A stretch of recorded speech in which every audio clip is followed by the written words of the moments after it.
Welcome to Explore, Explain, Highlights.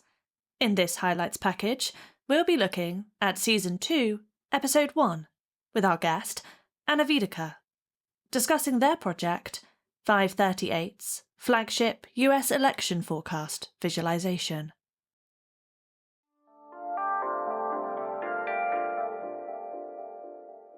Things were done in the past. 538 is a small, newsroom that is very dynamic and makes a lot of choices and quick decisions with very, very, very knowledgeable people and a lot of really amazing skills. But this time we kind of did things a lot more structured and a lot more with an established process in mind. Yeah. And I think you see a result to that, but you also might have had a lot of uncomfortable situations during the process just because it was new for people. And we were all learning to work together for the first time. And every single person who works on our team brings a very specific skill set. I'm blown away at the knowledge of the people that I work with. So we have a certain level of respect for each other that I think even in this phase of getting to know each other and learning to work together was there, which is often not the case when you're entering a new team. The one other thing I would say is that what people maybe not know, because they don't think about it, is that this is one, if not the only project that this many people at 538 work on, which is one of the reasons why there's a huge credit box at the end. We as an interactive team almost never work together in that capacity. So that adds yet another layer of we respect each other as all individual journalists because we all are, and we can all produce our own individual pieces on the site. But the challenge to bring all of that together plus stakeholders is one that we never really get, or I assume we never really get to practice because we do it once every 4 or 2 years. So I think that allows us to really focus on this hardcore audience who has set the election forecast as their homepage, who has it auto-refreshing, who writes us emails every day to understand the polls, who, if they see typos in our work, immediately write us an email or write someone who knows us, which is an experience I did not have before. So there are definitely two ways to engage with your audience. One, you make the most general and friendly design to approach or experience to approach. And I think, honestly, from my perspective, very, very truly as a designer in my craft, I believe that is a good way to approach things, especially when you visualize for the news. But learning a whole different way to see that at 538 with a very stats-friendly, numbers-friendly, chart-friendly audience. It's not just I love bar charts, but it's show me a histogram. And don't put any annotations on it because I'm offended that you think I wouldn't understand it. So that is a different level. It is both irritating and wonderful at the same time. But I think there is, for me, very personally, I speak from my perspective, I do have that sense that I hope I don't lose the desire to speak to a broader audience because I want to show my mom my work and I want my mom to understand what I've done, right? I don't want her to see this polling database and be like, why would I even look at this? It's too complicated.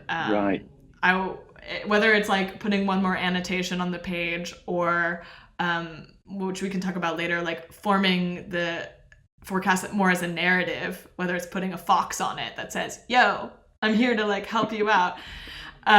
There are small ways that we can do that, and it's what we tried to do with the forecast.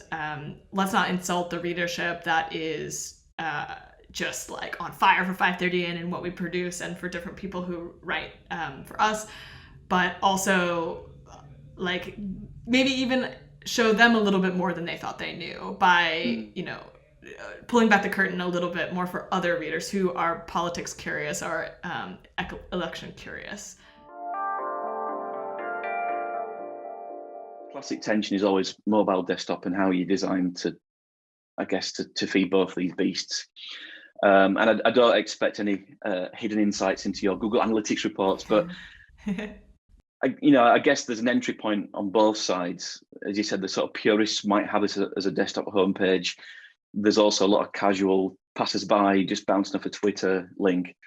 The way that it's been designed is very kind of modular, which I guess makes it adaptable, flexible for this. But I mean, I guess in simple terms, is the desktop version seen as the best version, or is the mobile version seen as the best? Which is the one that you, I guess, primarily lean towards as the optimum version?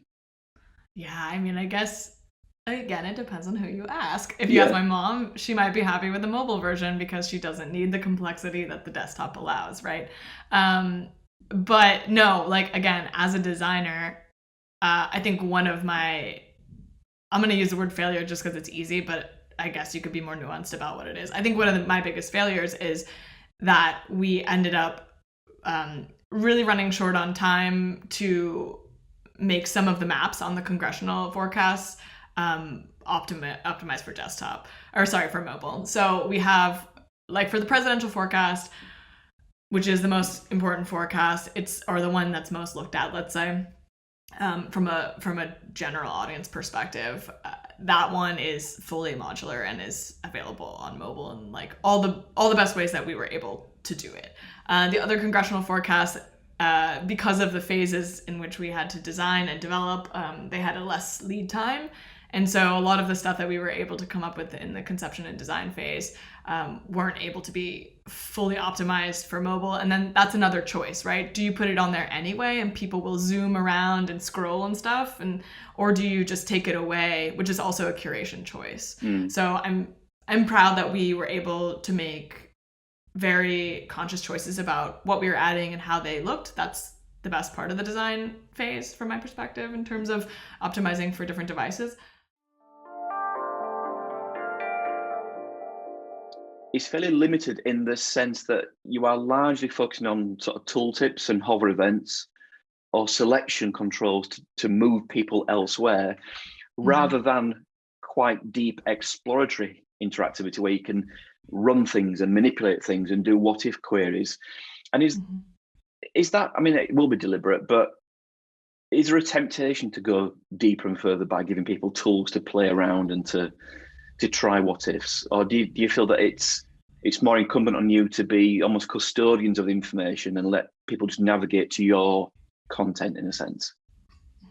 So two things. One, I mean, the forecast, as you mentioned, kind of at the top of this, it has the opportunity to meet a very broad audience. And if we unleash the model and all of its many craziness in terms of how deep you can go into it and how weird things could get if you push and pull at it, I don't think we're on board with doing something like that in the forecast, because the forecast should be this general piece. It should be something that our reporters can use to find information for their coverage. It should be something that and another level of readership can get to if they only come to 538 during an election year.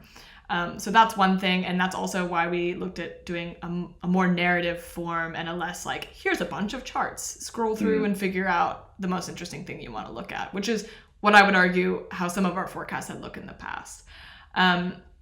It's funny you should ask that, though. We did just launch last week a choose your own adventure of the forecast. So you can go see that on our website. We did the exact same thing during the Democratic primaries, where we launched the primary forecast and then did a choose your own adventure. We call it paths to the nomination, and this year would be like paths to winning the election, where you can you get a state.